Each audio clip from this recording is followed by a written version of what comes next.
ఈ రాష్ట్రంలో ఈ ప్రభుత్వానికి కాన్స్టిట్యూషన్ 141 లేదు. ఈ సుప్రీంకోర్టు జడ్జిమెంట్లు పనికిరావు, లెక్క చేయరు, ఖాతరు చేయరు.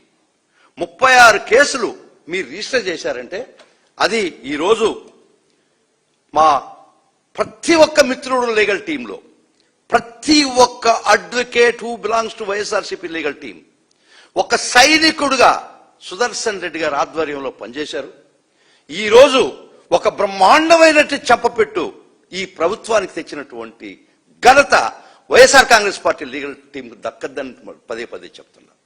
ఒక మార్నింగ్ ఒక లంచ్ మోషన్ తీసుకొని 36 కేసులకి ప్లస్ ఇంకొక 2 కేసులకు తీసుకొని ఒక్క షాట్ విత్ 1 షాట్ ఆ ఎఫ్ఐఆర్ డస్ట్బిన్ లో కల్పించామంటే అది YSR Congress party legal cell యొక్క ఘనత, వాళ్ళ యొక్క శ్రమ, వారి యొక్క స్వేదము, వాళ్ళ యొక్క రక్తము, వాళ్ళ యొక్క పట్టుదల. ఖచ్చితంగా చెప్తున్నాం, ఎదుర్కొంటాం.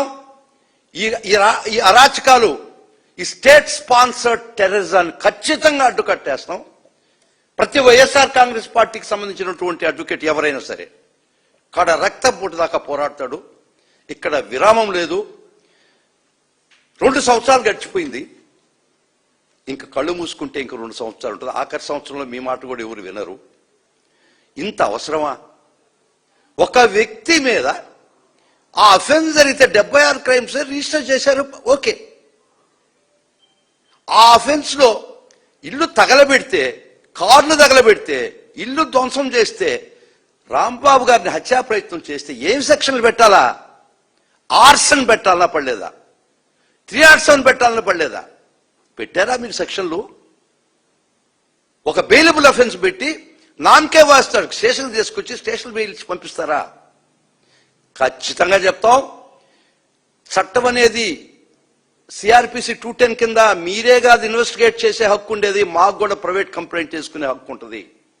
మీరు సరైన సెక్షన్ పెట్టకపోతే ఇమీడియట్ గా మేము వైఎస్ఆర్ కాంగ్రెస్ రాంబాబు తరఫున వైఎస్ఆర్ కాంగ్రెస్ పార్టీ బ్యాకింగ్ తో సెక్షన్ 210 సిఆర్పిసి పాత దాని ప్రకారం మేము ప్రైవేట్ కంప్లైంట్ వేస్తాం. మీరు వదిలిపెట్టినటువంటి ముద్దాయిని కూడా మేము చేర్పిస్తాం. మీరు పెట్టినటువంటి సెక్షన్లు మేము పెడతాం. చూడండి, త్వరలో చట్ట ప్రకారం మేము పోరాడతాం. చట్టమే మా లక్ష్యం. మీరు ఫ్లాష్ చేస్తున్నారు, మేము లా ప్రకారం పోతున్నాం, మీరు ఫ్లాగ్ ప్రకారం పోతున్నారు. ఈరోజు 36 కేసులు పెట్టినటువంటిది ఈరోజు చట్టం ఇంకా ఇట్స్ యాక్టివ్. Only 1 shot. ఇది నిజంగా గౌరవ హైకోర్టు వారికి, న్యాయస్థానాలకి ఒక్కసారి మీకు చెప్తున్నాం, గొంతెత్తి అడుగుతున్నా మిమ్మల్ని అందరినీ, మహాప్రభువులారా, న్యాయస్థానం జడ్జిలారా, మీరనేవాళ్ళు లేకపోతే, మీరు కూడా లేకపోతే, మీరనేవాళ్ళు ఉండకపోతే సామాన్యుని రాచి రంపాలు పెట్టి అరికాలు బూట్ కాలుతో నలిపేరా? ఈ వ్యవస్థలో ఉండే గొప్పతనం, ది హైయెస్ట్ ఇంటిగ్రేట్ న్యాయ వ్యవస్థ ఉంది కాబట్టి అట్లీస్ట్ సామాన్యుడు బ్రతికే పరిస్థితి ఇంకా ఉంది. Hats off to the judicial system of India అనేవాళ్ళు ఈ వ్యవస్థలో లేకుండా ఉండుంటే, ఇంత నిక్కచ్చమైనటువంటి తీర్పులు రాకుండా ఉండుంటే, మీరు ఆడింది ఆట, పాడింది పాట కదా. మీకు గుర్తుందా లేదో, ఒక పోలీసు వ్యవస్థ రూలింగ్ పార్టీకి కొమ్ముగాయడం అంటే చట్టాలని గాలి కుదిలేసి ఒక్క దగ్గర మటుకు చూస్తున్నాను నేను. అది ఈ దేశంలో ఎక్కడా చూడలేదు. ఇరాన్లో ఐఆర్జిఎస్ అని ఒకటి ఉంటుంది, ఇరానియన్ రెవల్యూషనరీ గార్డ్ కోర్ అని, జీసీ. వాళ్ళు కొమేనీకి మాత్రమే బదులు, ప్రజలకు కాదు. ఆ విధంగా మీరు పాలకులకు మాత్రమే బద్దులై పాలకులు చెప్పినట్టే విని చట్టాన్ని గాల్లో వేసినటువంటి ప్రతి పోలీస్ ఆఫీసర్కి గారికి ఒక గుర్తు చేస్తున్నారు. మీరు చట్ట ప్రకారం ఒక్కసారి రీడ్ చేస్తుండా 166 ఐపీసీ 138 ఆఫ్ బిఎన్ఎస్ ప్రకారం public servant డిసోబేయింగ్ law with intent to cause injury to any person, whoever being a public servant knowingly disobeys the direction of any law as to way that he is to conduct himself, and such public servant intending to cause or knowing it likely that he will, by such a disobedience, cause injury to any person shall be punished with imprisonment. దీని ప్రకారం మీకు అంబటి రాంబాబు గారు crime number 76లో ఆ complaint it had been published across the state. ఈ రాష్ట్రం అంతా తెలిసినటువంటి విషయం అది. ఆయన రిమాండ్ అయినాడని తెలిసిన విషయం. ఆయన ఎందుకు రిమాండ్ అయినది ఆ రోజు జరిగింది పేపర్లో, టీవీల్లో, ప్రతి మాధ్యమంలో ప్రచురితమైన విషయం. అయినా కూడా మీ యొక్క తాపేదారులతో మీరు కంప్లైంట్ తీసుకొని 36 కేసులు మీరు రిజిస్టర్ చేయించారంటే you are disobeyed the law of honourable supreme court as contained in Tito Anthony his lordship Gavai's judgement as well as Zubair. మీరు law as per article 141 it is binding on you and మీ in the entire country. So knowingly fully well that you are not supposed to register a case, you have violated the law and registered the case to cause injury to Ambati Rambabu. We are also pursuing that. మేము ఖచ్చితంగా దీన్ని we take it to logical end. And ఒకవేళ మేము remand కూడా challenge చేశాం.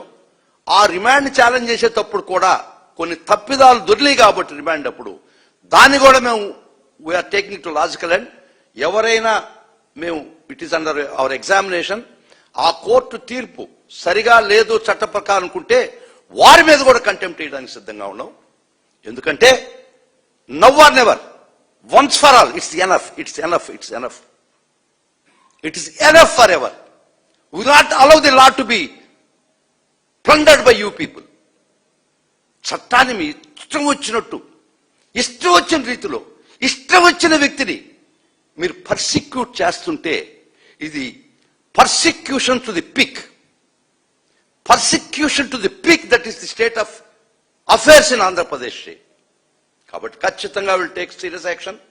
ముఖ్యంగా ఇంకా సంతోషకర విషయం, ఈరోజు ఆ క్రైమ్ నంబర్ 76 అనే కేసులో వాళ్ళు మన పోలీస్ కస్టడీకి పిటిషన్ వేయడం జరిగింది. బెయిల్ ఇవ్వకూడదని పిటిషన్ వేస్తూ, కౌంటర్ వేస్తూ ఆ పోలీస్ కస్టడీకి పిటిషన్ వేయడం జరిగింది. మన శుక్రవారం చాలా తీవ్రమైన ఆర్గ్యుమెంట్ జరిగింది మార్నింగ్ టు ఈవినింగ్.